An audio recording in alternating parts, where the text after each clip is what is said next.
Yes, welcome back to the Man Talk Sports. Have a seat, man. Chill. Let's talk about football. Man, today's such a controversial day. Multiple penalty kicks that was not given. A disallowed goals that's supposed to be a goal, and also, man, a lot of goals all across the leagues. Well, let's get into it. I hope you're sitting down. I hope you enjoy my channel and loving all my updates. Please leave a like whenever you can. Yes, the first game for today, we are looking at the Brighton playing Leicester City. Brighton was hosting Leicester City at home, and Brighton won this game at 2-1.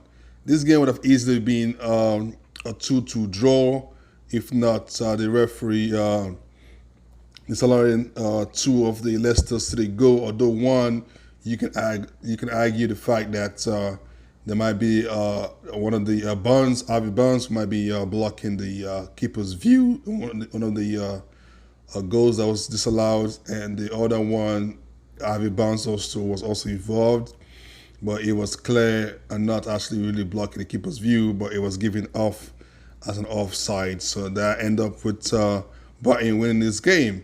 Let's just look into this game. The first goal came as a penalty kick by Morpay, and also this is also another controversial penalty kick as well, because one, Morpay was holding the defender Vestergaard's hand while he was trying to jump.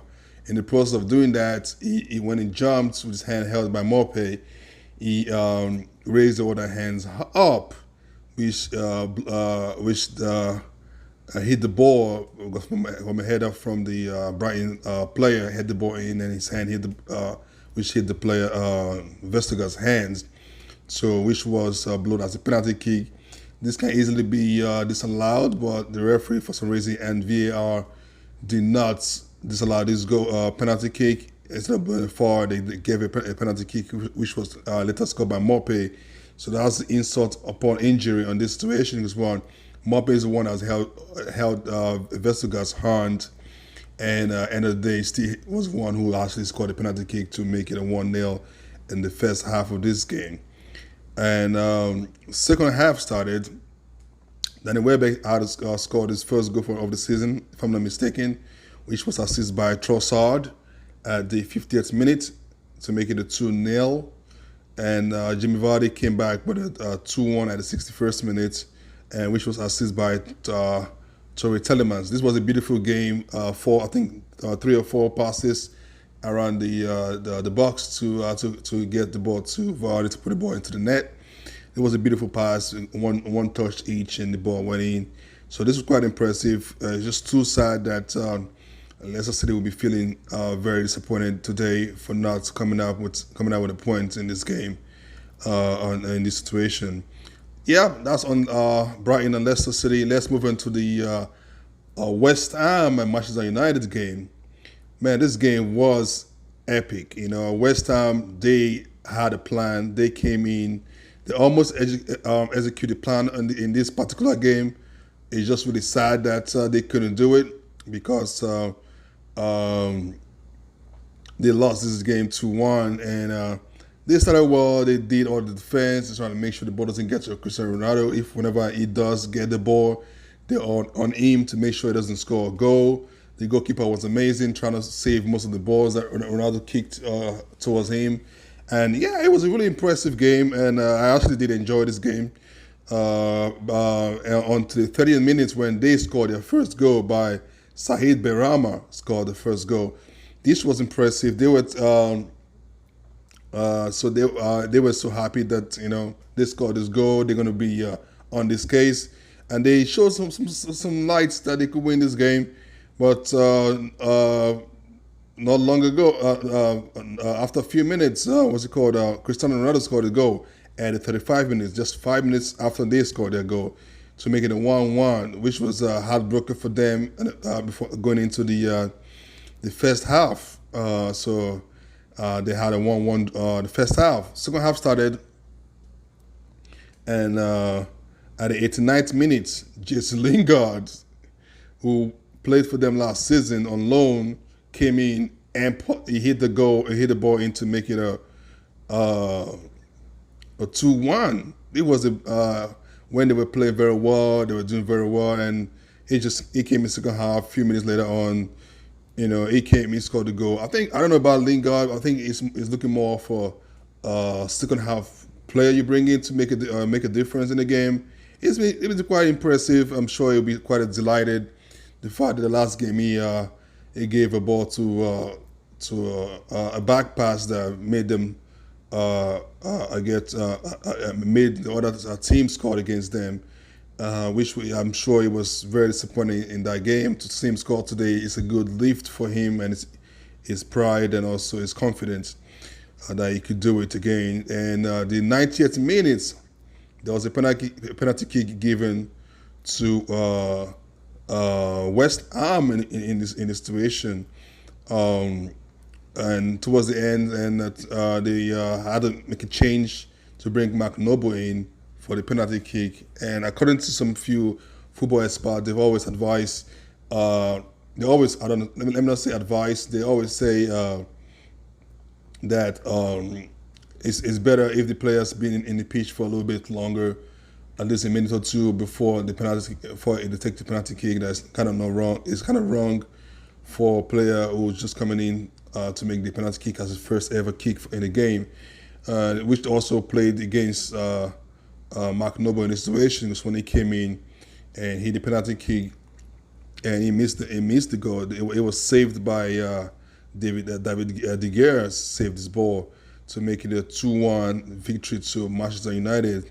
Although there's a couple of penalty kick shouts for Cristiano Ronaldo that the referee did not give, and also VAR also did not bring it into the attention of the referee to that those were actually, there was 3 attempts of that penalty kicks, but it's just that 2 of them was more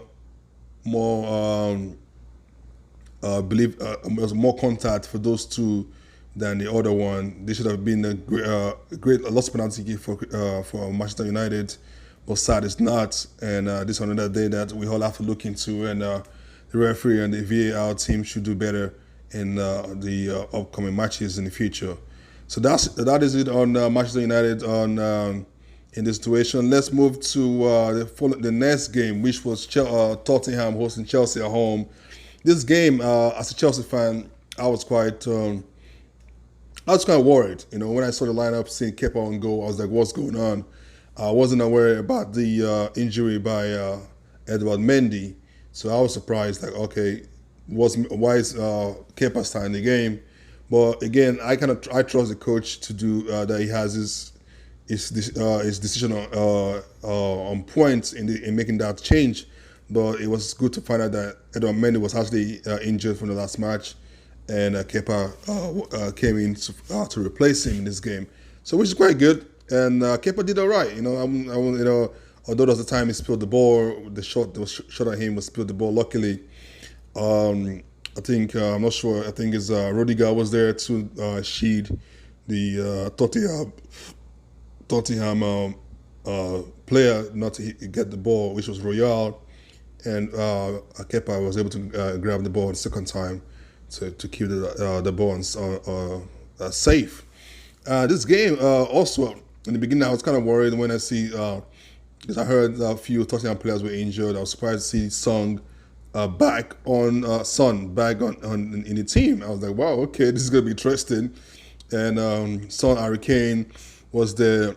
Dyer as well. I thought he was injured. He was back as well. So it was a big, huge Tottenham team. They started very well. Man, they were pressing us. N'Golo Kante was on the bench, so that was it was back feet. But I think the coach wanted to give him a little time to come in the second half, and he came in for the first half. Was quite tough. Tottenham, I think the first 2 minutes we had a chance to make it a 1-0, but Lukaku passed the ball to Havertz, and he couldn't finish up because the Tottenham defender stopped him from doing that. And from that onwards, Tottenham was pressing us like good 20 minutes. They were on us, and so the first half ended up with a 0-0 draw, and the second half, right as it started, the coach brought in N'Golo Kante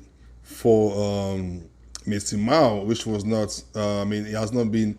To my opinion, I don't really know why he started this game, but because it was last match, it wasn't too great, and so he took him out and brought N'Golo Kante in. As soon as he brought N'Golo Kante in, Chelsea took over the ball possession, and we were just pressing half field. We were playing Tottenham, and according to the commentator on the game, was saying I think Chelsea have better record against Tottenham than any other of their derby clubs, and so which this gets me a little bit more confident that we're gonna see easy. We're gonna win this game. Although I was confident before, but again, that just gives me more boost for me to see that. To hear that from the commentator that we do well against Tottenham. I think they've only won us like 7 times out of 50 something games we've played. I think we won 35. I think according to the guy on the commentary. So it's quite nice to see. So the first goal came in from a corner kick by Marcos Alonso. He was outstanding in this game. He crossed the ball into the goal, and I think Dele Alli was trying to defend against Thiago Silva, but he lost him in a few seconds before he knew it, and he didn't even jump to attack the ball. Thiago Silva did, and head the ball into the goal to make it a 1-0. And at the 57th minute, N'Golo Kante had a chance. The ball was passed to him. He shot straight at goal, which was deflected by Dyer, and this went into the goal. For that deflection, Igor Lloris could not do nothing. All you have to do is just stand and look at the ball go roll into the net. And that was a good thing. The goal was given to N'Golo Kante and not Dyer for home goal. So that's a good goal for N'Golo Kante. I'm sure he does need that because he has been outstanding from day one and always. He's just a supernatural player. So I'm glad we have him on our team. Then we had a couple of other chances where Lukaku passed the ball to Timo Werner, couldn't finish up. The keeper saved the ball. And a few other chances where Timo Werner didn't want to pass the ball back to Lukaku. And it was also Kovacic also had a ball was passed to him. He didn't want to return the ball back. He took a few seconds more longer than he actually should. Struck the ball to the keeper. And Lukaku was kind of furious. He didn't score a goal in his game. But again, we're happy that we won 3-0. The third goal came by Antonio Rüdiger, which was a pass for Timo Werner to make it 3-0 in this game. This also puts Antonio Rüdiger in a better shape for his argument. Right now he's working on he's still trying to sort out his contract, and he's demanding for higher wages. But Chelsea are reluctant to pay him that money he wanted. So it looks like he might be going for free, but I doubt it. I think with his performance on the pitch he has been doing so far, I doubt Chelsea will let him go for free and just settle and pay him off. So time has gone a little bit on this video, so let's just jump into other games. I'm gonna just drop in a couple of other leagues to La Liga, just goals and not get into more details of it. So La Liga game today. Let me just look at the Real Sociedad Sevilla. This was a 0-0 draw. Real Betis Espanyol 2-2. Draw Valencia and Real Madrid. Let me just emphasize on this Real Madrid game. Valencia came in, scored the first goal at the second half at 66 minute, and Madrid came back with Vinicius Junior scoring the 1-1 draw. So 1-1 at the 86 minutes, while Karim Benzema scored 88 minutes to make it a 2-1 victory to Real Madrid. And also the assistant for this goal was Vinicius Junior as well. So the first goal for Madrid was assisted by Karim Benzema to Vinicius Junior, and he did the favor back to him to make it a 2-1. So I think Madrid, they've been on this comeback goals for them to win games. I don't know how long this is going to last. I'm sure when they will meet a team that will not have a stronger defense, we'll see what happens. But so far, Madrid fans should be happy and decided that this comeback still works for them. Let's go to Serie A, sorry. Empoli played Sampdoria. Sampdoria won the game 3-0. Venezia played Spezia.